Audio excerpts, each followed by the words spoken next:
मिल गया। 15 रुपए की एक बता रहा था, 20 रुपए में दो दे दी, यानी 10 रुपए की एक फूल गोभी। कहते हुए बेनी बाबू जंग जीतने वाले सेनापति के अंदाज में खुश हो गए। आलू, बैंगन, अदरक, बंद गोभी वगैरह सब्जियों से भरे झोले को संभालते हुए वे जल्दी जल्दी घर लौट रहे थे। सड़क पर दोनों तरफ सब्जी वाले बैठे थे। कोई हाँक लगा रहा था, 20 रुपए में डेढ़, टमाटर ढेर। फल वाला नारा बुलंद कर रहा था, बहुत हो गया सस्ता, अमरूद ले भर बस्ता।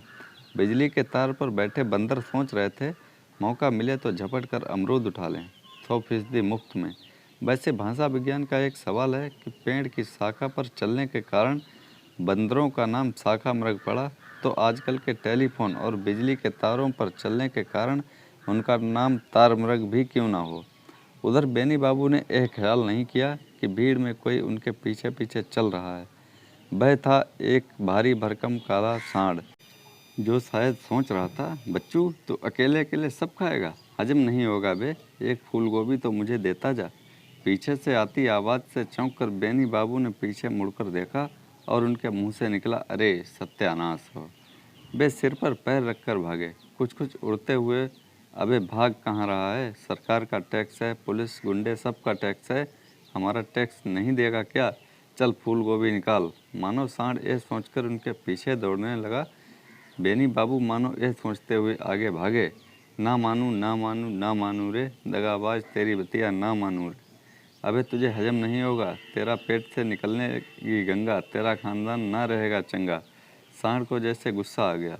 एक राही ने जोरदार आवाज़ में कहा, भाई साहब जल्दी जल्दी भागिए। दूसरे आदमी ने इवोनो स्टाइल में समझौता कराना चाहा, एक फूल गोभी उसके आगे फेंक कर घर जाइए। जाऊं तो जाऊं कहाँ है दिल, कहाँ है तेरी मंजिल, यह सोचते हुए तड़पने लगे बेनी बाबू। तभी ध्यान आया कि दाहिने हाथ की गली के ठीक सामने पुलिस चौकी है, और कोई ना बचाए, खाकी अपनी रख लो लाज, बचा लो मुसीबत से आज। दौड़ते हाँफते हुए हाथ में थैला लटकाए बेनी बाबू थाने में दाखिल हुए। बाबू को भीतर आता देख दरोगा बलीराम चिल्लाए, अरे यह क्या हो रहा है, आप कौन हैं? यह गिरधारी, यह कौन अंदर दाखिल हो गया? देख तो, एक सांड मेरे पीछे पड़ा है। बेनी बाबू ने अपनी समस्या बताई। सांड पीछा कर रहा है, कोई गुंडा बदमाश होता तो कोई बात होती। दरोगा बलीराम ने कहा, अरे साहब यह सांड तो गुंडे बदमाश से भी 2 कदम आगे है। बाहर से गिरधारी ने मुनादी कर दी, लीजिए वे भी पधार चुके हैं। इसी बीच थाने के अंदर काले पहाड़ जैसे सांड की एंट्री हुई। दरोगा बलीराम चौंक गए और बोले, सुबह सुबह यह क्या बला आ गई। इतने में सांड झपटा बेनी बाबू की ओर। वे छिप गए। दरोगा बलीराम के पीछे शुरू हो गई म्यूजिकल चेयर रेस। टेबल के चारों ओर चक्कर लगा रहे थे तीनों। सबसे पहले बेनी, उनके पीछे दरोगा बलीराम और उन दोनों को खदेड़ता हुआ काला पहाड़ जैसा वह सांड। अरे गिरधारी इसको भगाओ, नहीं तो तुम सबको लाइन हाजिर कराऊंगा, फौजी स्टाइल में दरोगा बलीराम चिल्लाए। साहब हम क्या करें, मामूली चोर उचक्के तो उसके हाथ से छूट जाते हैं, ये तो बौखलाए सांड है, कैसे संभालें। गिरधारी ने सच कहा। उधर घूम घूम कर चल रहा था तीनों का चक्कर। बीच में टेबल को घेर कर दरोगा बलीराम ने आदेश दिया, हवालात का दरवाज़ा खोलकर इसे अंदर करो। हम लोग दरवाज़ा खोल रहे हैं हुजूर, आप अंदर से उसे बाहर हाँकिए। गिरधारी ने जोरदार आवाज़ में कहा, यह तो मुझे दौड़ा रहा है, मैं कैसे हाँकूँगा। इस आदमी को यहाँ से निकाल बाहर करो।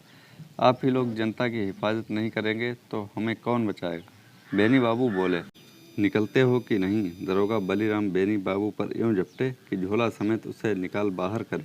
सांड उन पर लपका। बेनी बाबू तुरंत टेबल के नीचे हाथ में झोला संभालते हुए आसन जमा लिया।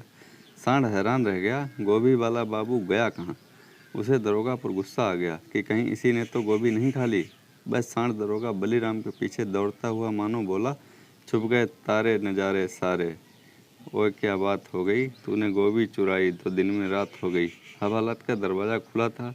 बलीराम पहुँचे अंदर और चिल्लाए, अरे गिरधारी हवालात का दरवाज़ा बंद कर जल्दी से।